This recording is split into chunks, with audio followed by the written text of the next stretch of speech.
That sound of an engine knocking is probably one of the scariest things a driver can hear. And if your scanner is showing you a P033C code, your car is trying to tell you it is worried about that exact problem.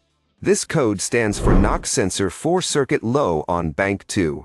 Let us break that down. Your engine has these clever little listening devices called knock sensors screwed into the engine block. Inside them is a piezoelectric crystal. Fancy word, I know. But basically, when it vibrates, it creates a tiny voltage. The computer listens to this voltage to hear if the engine is detonating or pinging. If it hears a knock, it changes the timing to save your engine from destroying itself. This specific code means the computer expects to hear a certain hum or signal from the sensor on bank 2. That is the side of the engine that does not have cylinder number 1.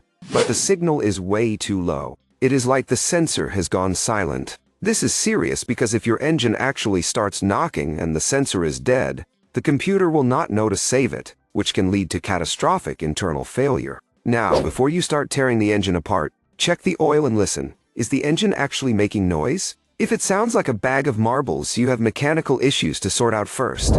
If it sounds normal, we are likely looking at an electrical ghost. Start by checking the Technical Service Bulletins for your car.